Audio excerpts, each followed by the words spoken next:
sebenarnya setiap kiai itu mursyid thariqah. Dia menciptakan thariqahnya sendiri.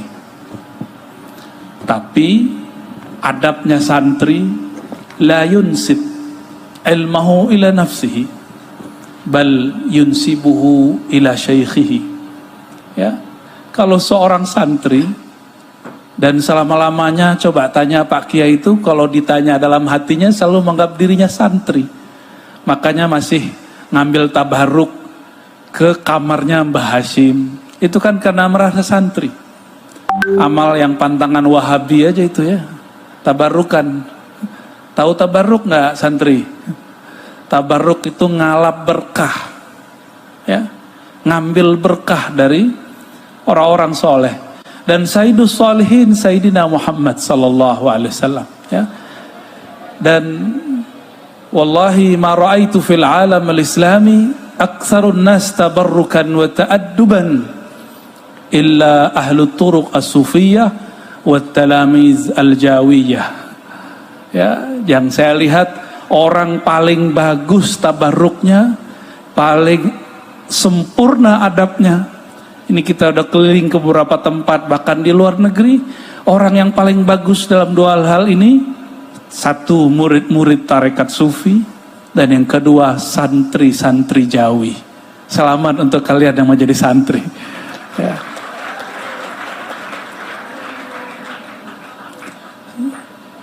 Saya telat jadi santri Jawa, pas udah kuliah baru nyantri. Dulu nyantri kita nggak disebut santri kalau di Sumatera Barat. Kami disebut murid aja, orang Siak gitu nyebutnya. Dan kalian mewah sekali, mewah mepet sawah. Bukan itu mewah. Mewah itu bagi kami Al-Fakir, Ar-Razi, Hashim, mau ngaji apa aja ada gurunya. Mau belajar ilmu apa aja yang diperlukan untuk umur kita, ada gurunya. Dulu saya untuk cari ngaji kitab Nahu di masa remaja itu sulit sekali. Dan ini bocoran, sebenarnya saya malu, saya baru belajar alfiyah setelah kuliah. Tapi kalau jurumiyah sudah khatam, nggak tahu udah berapa kali khatam, ya. Khatam syarah ini, syarah itu, khatam terus. Tapi kalau alfiyah saya sudah tua baru belajar. Dan kita kagetnya luar biasa. Santri-santri MTS biasanya sudah belajar alfiyah Ibn Malik, ya. Saya ketemu guru saya orang Arab, orang Suriah, Syekh Aiman Syawwa Ad-Dimashqi. Beliau boleh disebut Sibawai Hadzal Asr, ya. Itu mengirab Quran dengan semua metode i'rab. Yang nggak bisa di'irab cuma huruf muqatta'ah, alif lam mim, la mahalla lahu fil i'rab. Itu beliau mensyarah kitab kecil Ujurumiyah tapi rasanya rasa alfiyah. Ternyata kitab itu nggak penting amat besar atau kecil, yang penting siapa gurunya. Siapa yang megang kitab ini? Dan kita beruntung di Pulau Jawa, orang banyak hafal alfiyah, orang banyak hafal nazam-nazam, kitab-kitab yang luar biasa, belasan kitab biasanya. Saya nggak tahu di sini ada hafalan nazam. Hafalan nazam apa yang paling hafal? Aqidatul Awam. Hafal Aqidatul Awam? Hafal? Oke, Baikuni hafal? Masya Allah. Baikuni saya hafal setelah kuliah. Kalian hafal umurnya berapa yang sudah hafal Baikuni? Berapa? 12. 12. Ini kalau MTS tuh berapa Kiai umurnya? 15. Cuma ini yang satu kalian yang gak punya. Ini tahaddus bin ni'mah, menceritakan nikmat Allah, karena Allah mengatakan fahaddis, ceritakan. Di umur segitu saya sudah mengambil 3 thariqah sufi. Di umur kalian 15 tahun saya sudah ngambil Naqsyabandiyah, Samaniyah, Qadiriyah. Itu aja bedanya. Kalau kitab mungkin kalau kita seumuran dulu kalian lebih alim.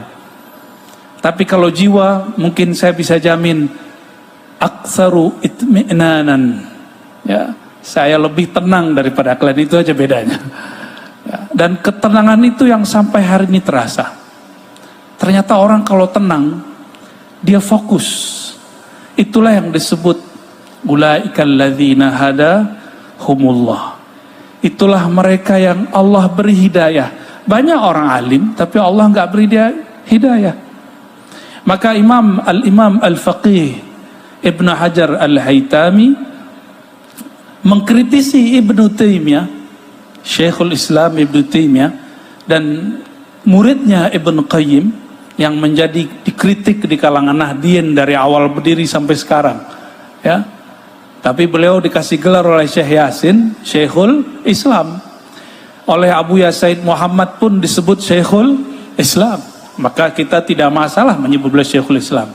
Apa kata Ibnu Hajar Al-Haytami dalam Fatwa Al-Hadithiyah? Saya ingat saya ada ibarat addallahumallahu ala ilmin. Ini kritik naqad ilmi min Ibn Hajar Al-Haytami. Dia mengkritik Ibnu Taimiyah dengan sebutan apa? Allah sesatkan dia padahal dia berilmu. Walaupun saya tidak sepakat dengan kalam ini, tapi fakta itu ada. Adallahullahu ala ilmin itu ada. Diambil dari Quran. Ada orang-orang yang tersesat padahal dia berilmu. Karena al-ilmu itu hanya di akal. Hanya di sini. Tapi kalau al-iman fil qulub. Dan coba lihat, jadi pilihannya Romo Kiai Ulul Albab ini sempurna, sesuai dengan kata yang beliau sukai, kata sempurna. Dari tadi saya hitung kalimat sempurnanya banyak. Ya, jadi artinya beliau menginginkan sesuatu yang sempurna. Tapi yang maha sempurna hanyalah Allah Subhanahu wa taala. Kenapa ada orang pinter? Iblis itu pinter gak? Pinter. Saking pinternya iblis. Iblis tahu kelemahan Sayyidina Adam. Apa kelemahan Sayyidina Adam? Sayyidatuna Hawa? Bukan. Kelemahan Sayyidina Adam bukan perempuan. Walaupun kelemahan yang jomblo-jomblo ini itu santri-santri perempuan, ya. Kelemahan Sayyidina Adam bukan itu. Kelemahan sebenarnya Adam itu kelebihan beliau. Apa kelebihan Sayyidina Adam? Wa 'allama Adamal asma'a kullaha. Itu mumayyazah. Itu khususiyah Sayyidina Adam. Allah ajarkan Sayyidina Adam semua nama. Kita kalau sudah tahu rahasia nama, siapa yang punya nama, kita pasti hormat dengan orangnya. Berani nggak nih Adinda nih santri-santri, ada nama kiai, foto kiai tertulis, lalu kertas tulisan itu jatuh di lantai. Tega nggak membiarkan nama dan foto itu di lantai? Tega nggak? Nggak. Itu baru nama Romo Kiai Nurkholis Misbah. Atau yang perempuan, sudah pernah jatuh cinta belum? Sering. Hari ini jangan jatuh cinta lagi nih. Jatuh cinta seseorang, foto dia jatuh ke lantai, terus ada orang mau injak, berani nggak nginjaknya? Berani nggak biarinnya? Berani? Wah, kayaknya habis putus cinta nih. Kita nggak berani foto guru, foto kekasih, itu ada yang jatuh, namanya dicoret orang. Kita nggak berani. Sayyidina Adam dapat ilmu asma, ilmu mengenal nama dan yang punya nama. Maka kelemahan beliau pada nama itu. Jadi apa kelemahan seseorang, itu kelebihannya. Jadi kalau mau cari tahu kelebihan seseorang apa, nanti pasti ketemu kelemahannya apa. Maka iblis yang dulu bernama Azazil, itu nama malaikatnya. itu datang kepada Sayyidina Adam bukan lewat Hawa, nggak perlu pakai Sayyidatuna Hawa. Pakai apa caranya? Salah satu amal para nabi, adab para nabi, kalau sudah disebut nama Allah, maka mereka hormat dengan nama itu dan menghargai orang yang membaca namanya. Dan satu kali fa'azallahuma syaitan, gitu. Syaitan mencoba menggelincirkan Sayyidina Adam. Pakai apa? Bismillah, dengan nama Fawarabbika. Maka disebut nama Allah. Jadi iblis bersumpah, hei Adam, demi nama Rabbmu. Jadi ternyata Ar-Rabbu itu nama Allah. Ar-Rabb itu ismu minal asma, isim dari al-asma'il husna. Maka Imam Abdul Qahir Al-Baghdadi dalam kitab Usuluddin beliau memasukkan Ar-Rabb sebagai nama-nama awail, nama-nama awal. Rabb. Kalau kita sholat wajib baca Al-Fatihah, ada nama Allah selain Allah dan Rahman? Alhamdulillahi Rabbil. Kata Rabb, Rabbil Alamin. Rabb itu Al-Ismul A'zam yang diturunkan dulu kepada Azazil, iblis. Ketika iblis datang kepada Sayyidina Adam, dia pakai nama itu. Dan Sayyidina Adam tahu, waduh ini kelemahan saya ini. Namun karena iblis bawa nama Allah, yang terlihat kalau sudah terbit nama, maka dia hormatin yang punya nama. Oleh karenanya Sayyidina Adam memakan buah larangan. Karena ada nama Allah. Berkah Sayyidina Adam makan karena ada nama Allah, pesantren Al-Amanah Modern ada hari ini. Alhamdulillah. Jadi seandainya Sayyidina Adam dulu tidak menghargai nama Allah itu, tidak ada pendopo Wali Songo. Benar gak? Dan saya tidak duduk di depan ini hari ini. Mungkin bagi orang-orang Israiliyat, ya, kisah ini kisah buruk. Sehingga di lembaran pertama perjanjian lama, perempuan itu dilaknat karena dianggap sebagai orang yang menjadi penyebab terusirnya manusia dari surga. Itu Israiliyat. Mau nggak ibu-ibu, Bu Nyai mau nggak disebut sebagai biang kerok terusirnya Sayyidina Adam? Nggak mau ya? Ini istri saya hadir, saya tanya dulu deh. Mau nggak deh disebut gitu deh? Nggak mau kan? Nggak mau, ya. Perempuan memang nggak selalu nggak mau disalahin.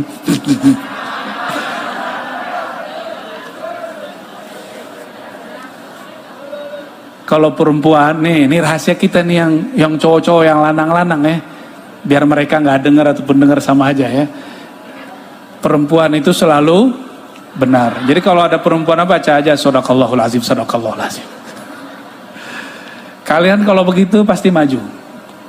Gak usah tekar banyak-banyak, bahwa perempuan pasti kalah. Ya. Kelar kalian ya. Sayyidina Adam, dalam pikiran orang-orang ahli kitab, itu terhina karena perempuan. Tetapi di dalam ajaran ontologi keislaman, ontologi itu bab hakikat, bukan bab akidah. Bukan itu. Justru kamalu Adam bihawa.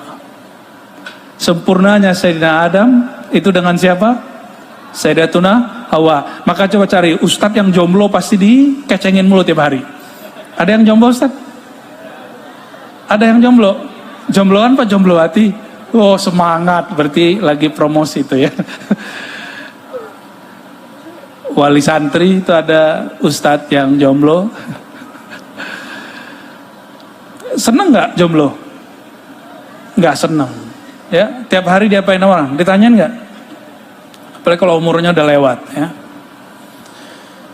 Sayyidina Adam tidak pernah menyalahkan Sayyidatuna Hawa.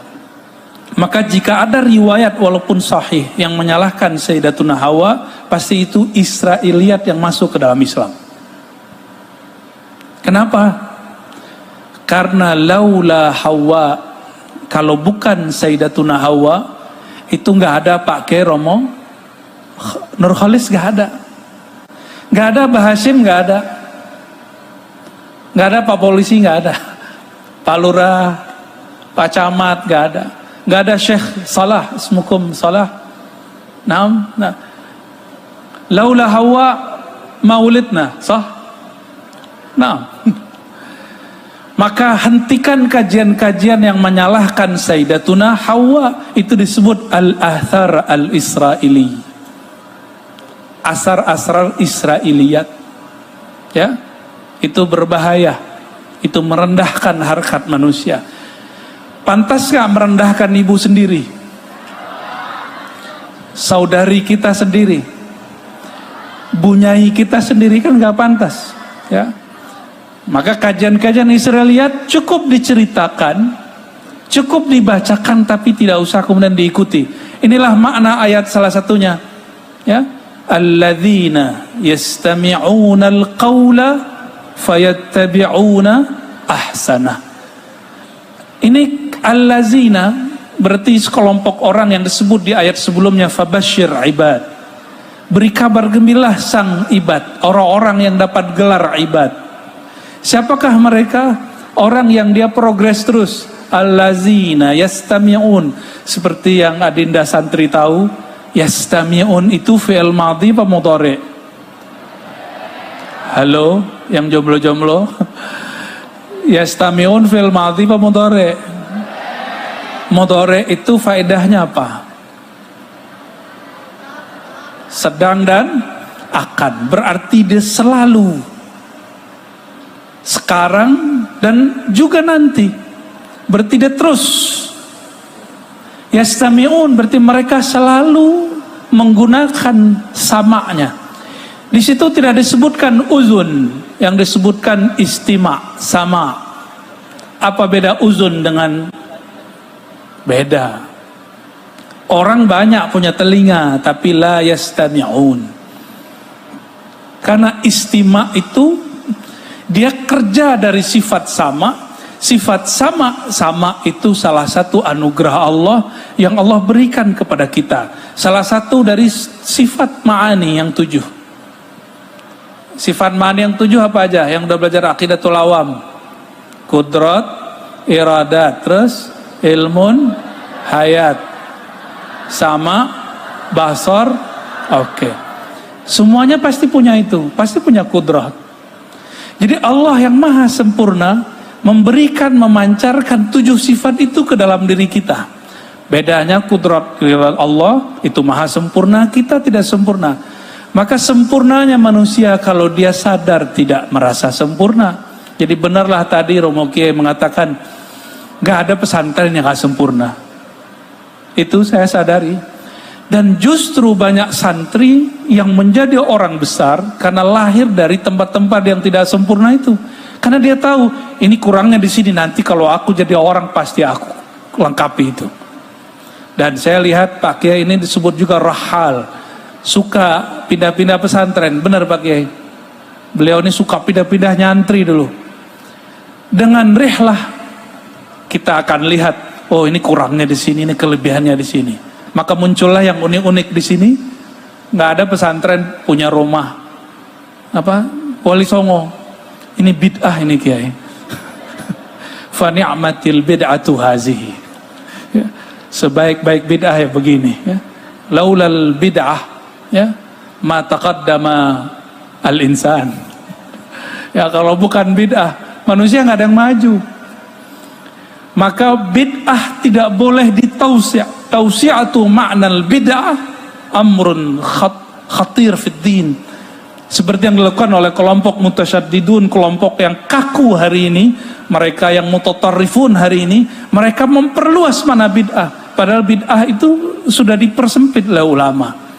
Bahkan kalau ngeles juga mau masuk sebut bid'ah, ada bid'ah sana, ada bid'ah sayyi'ah. Tapi mereka nggak mau terima. Ini sebagai contoh. Kalau kita nyebut maulid itu bid'ah apa? Bid'ah hasanah. Termasuk ini takharruj ini. Wisuda ini bid'ah hasanah, kan sahabat Nabi nggak ada yang wisuda. Bener nggak? Kalau seandainya ini bid'ah yang masuk ke sana, maka kulluna min ahlin nar, kan begitu. Kita ahlun nar semua. Waduh, gawat kalau begitu. Maka ulama kita dulu membagi hasanah sayyi'ah. Tapi Ibnu Taimiyah membagi dengan istilah yang lain. Ternyata sama aja. Contoh, ini haflah takharruj wisuda ini, kalau dalam istilah Ibnu Taimiyah disebut bid'ah lughawiyah. Dalam kitab Iqtida Shiratal Mustaqim dia menyebut, jadi ada sesuatu yang baru, tidak bertentangan dengan Quran, tidak bertentangan dengan Sunnah, tidak bertentangan dengan hukum Islam, disebut oleh Ibnu Taimiyah apa? Bid'ah lughawi. Secara bahasa bid'ah. Al-bid'ah lughawiyah hiya nafsul bid'ah hasanah. Jadi sebenarnya titik temu antara Wahabi dan NU itu bisa, kalau mau, cuma mereka nggak mau. Jadi dan saya berharap semoga di pesantren ini ada kajian-kajian progres ke sana. Amin ya Rabbal. Capek kita ngelihat orang NU tengkar mulu sama Wahabi. Capek saya ya. Saya dulu salah satu fighternya. Orang yang selalu hampir tiap hari kajiannya intiqat al-Wahabi ardul al-khalas ta'ibna. Ya. Udah capek. Ternyata sesuatu yang nggak capek itu apa? Makan. Makannya, kalau kalian makan perut, coba nambah 3 kali, capek nggak? Tapi al-mu'min la yashba' min khairin. Orang beriman nggak pernah kenyang dari al-khair. Al-khair huwa al-ilm. Orang beriman itu nggak pernah kenyang dari kebaikan. Al-khair di situ apa? Al-ilm. Ya, saya yakin nanti lebih dari separuh lanjut alih di sini kayaknya Kiai. Bener ya? Ayat ini walaupun sudah ada yang mensyarah, mentafsir, saya bukan mufassir walaupun ngajar di Institut Ilmu Al-Quran, salah satu pusat penafsiran. Tapi ayat ini bisa dijelaskan secara riwayatan, asbabun nuzul, itu sudah banyak di kitab. Bisa secara akliyah, itu sudah ada di kitab Fakhruddin Ar-Razi. Yang jarang itu orang bahas secara zauqiyah, secara rasa, secara qalbiyah, secara qalbu. Jadi ayat ini, alladzina yastami'una al-qawla, tadi kita sudah jelaskan bahwa as-sama itu sesuatu yang Allah titipkan ke dalam diri. Kapan orang-orang ini mampu mendengar lalu fayattabi'una ahsana? Itu kalau mengikut kepada hadis Sahih Bukhari, la yazalu 'abdi yataqarrabu ilayya bin nawafil. Ya. Senantiasalah hambaku mendekatkan dirinya kepadaku dengan nawafil, amal tambahan. Tapi sebelumnya dalam hadis qudsi itu Allah mengatakan sesuatu yang Allah paling suka dari hamba, dia mendekatkan diri dengan sesuatu yang iftaratuhu alaih, yang aku wajibkan kepadanya. Wajib menurut ahli fikih apa? Sholat waktu wajib nggak? Wajib. Tapi wajib dalam ilmu rohani lain lagi. Toh ada orang yang sholat tapi celaka, surat Al-Ma'un. Betul? Ayatnya apa? Fawailul. Dia sholat tapi celaka. Terus apa kewajiban yang belum ditunaikan orang ini sehingga dia masih celaka? Maka Imam Nawawi dalam kitab Lataiful Minan, ini beliau tokoh wali dalam Thariqat Syaziliyah, kata beliau, al-fardu itu 2. Ada fardu secara zahir, ada fardu secara batin. Fardu secara zahir, wudu, sholat, umroh, haji, zakat. Apa fardu secara batin?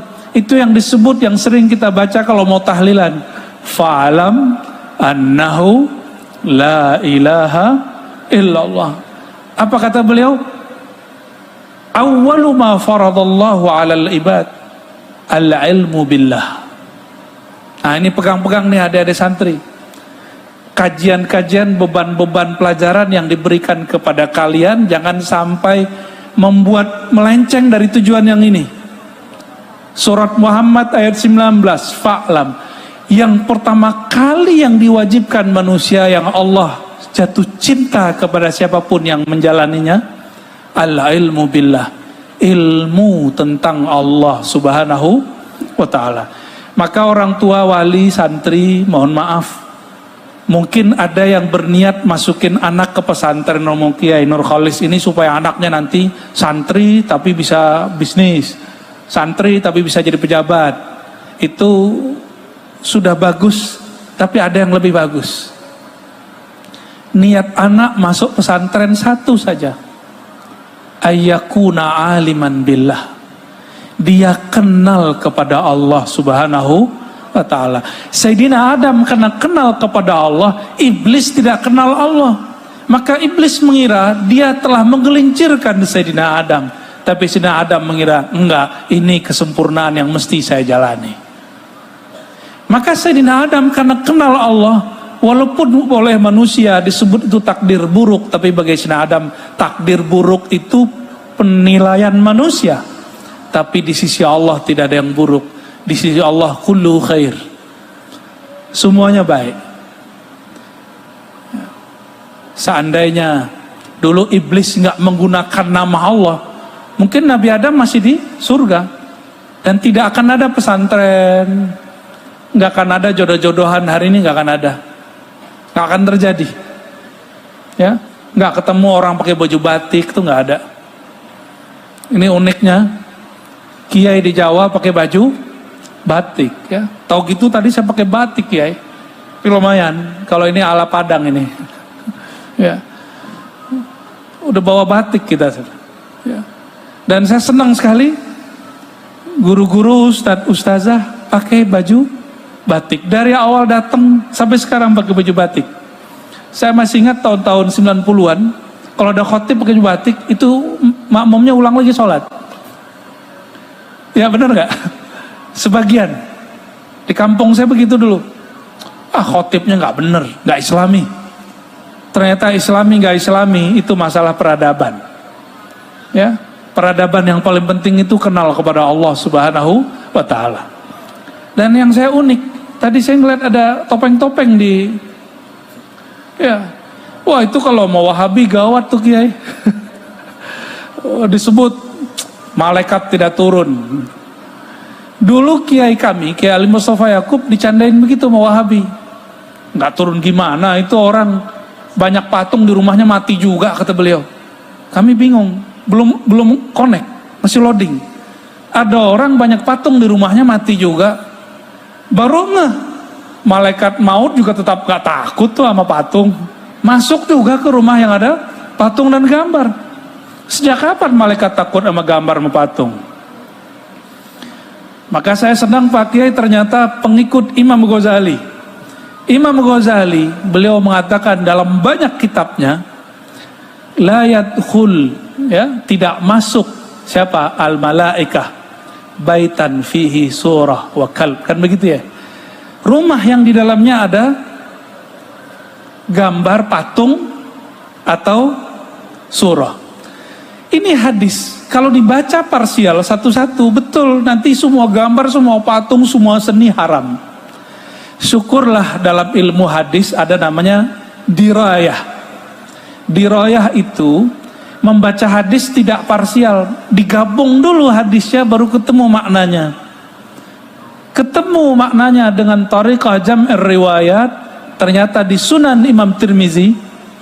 Jadi Bukhari, Muslim, Abu Daud, Tirmizi, Nasai.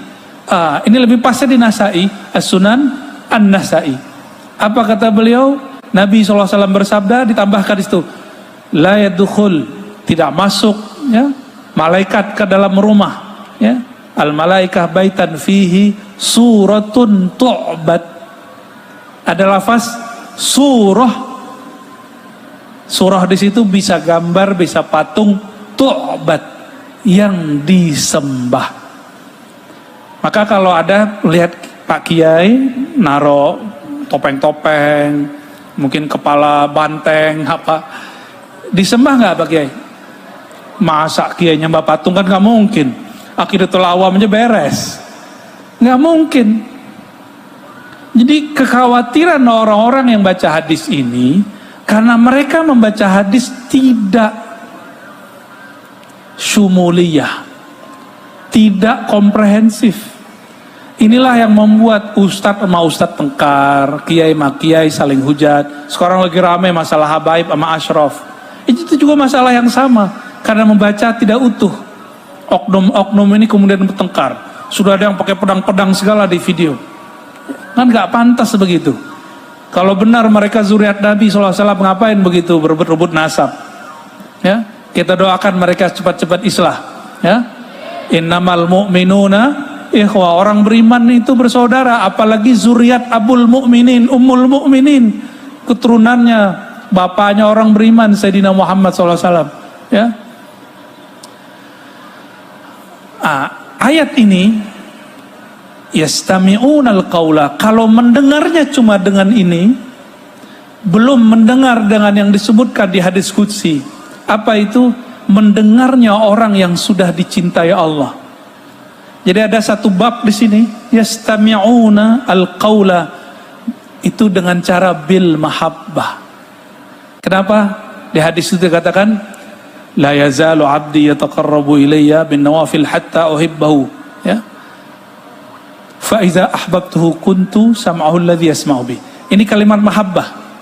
Al mahabbatu miftahul walayah. Cinta itu kunci orang jadi wali. Maka jadi wali gak mesti yang juara hari ini. Imam Sya'rani menyebutkan ada pemaksiat bertahun-tahun maksiat, ketemu seorang syekh waliullah, diajar, dan kemudian dia cinta kepada Rasul, keluar dari bimbingan beliau gak nyampe sebulan, asbaha waliyan. Bisa jadi wali, karena wali itu cukup cinta. Tapi jadi orang alim, al-ilmu bita'allum, ilmu mesti berguru. Kalau jadi wali enggak. Jadi wali cukup cinta. Beda enggak? Pesantren itu mendidik murid menjadi orang yang muta'allimin, mu'allimin. Maka Adinda ini kalau cerita tentang wali, jangan kebablasan. Wali-wali itu kadang-kadang enggak perlu ngaji. Kenapa? Dia ngaji di dimensi yang lain. Dia ngaji di alam lain.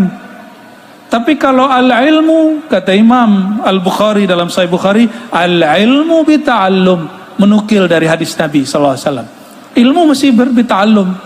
Tapi kalau al-walayah, itu dengan bil mahabbah. Tapi mahabbah pun mesti dengan satu bab, bil ma'rifah. Mesti mengenal. Mesti mengenal, ya. Ketika orang sudah cinta, yastami'unal qaul, mereka mendengar dengan penuh cinta, baru dia tahu fayattabi'una ahsana, maka dia mengikuti mana yang mereka mengikuti mana yang terbaik. Ahsan boleh juga disebut ajmal, boleh juga disebut akmal, ya. Yang terbaik. Terbaik itu menurut siapa? Menurut kita apa menurut Allah? Inilah bedanya. Kalau al-bahith al-ilmi al-aqli, pembahas, peneliti yang hanya mengandalkan akal, dia hanya mengatakan kebaikan menurut akal dia. Tapi kalau al-bahithnya sudah qalbi, ruhi, baru nyambung dengan ayat setelahnya. Ayat setelah, kalimat setelah itu, hidayah. Ulaika, mereka itulah orang-orang yang disebutkan kata hidayah, hadahumullah. Dan dalam surat At-Taghabun ada satu kalimat, wa may yu'min billah yahdi qalbah, famahallul hidayah al-qalb. Maka hidayah itu turunnya ke dalam kolbu. Kenapa? Dalam surat Taghabun, siapa yang percaya kepada Allah, Allah beri bimbingan kolbunya. Maka saya doakan santri-santri kita, termasuk kami semuanya, orang yang berilmu, tidak hanya dengan akalnya, tapi juga dengan qalbunya. Amin ya rabbal alamin. Oke, barangkali itu ya. Semoga sampai yang diceritakan menjadi ulul albab, orang-orang yang hatinya berlapis-lapis, hatinya selalu ramai dengan menyebut nama Allah Subhanahu wa ta'ala.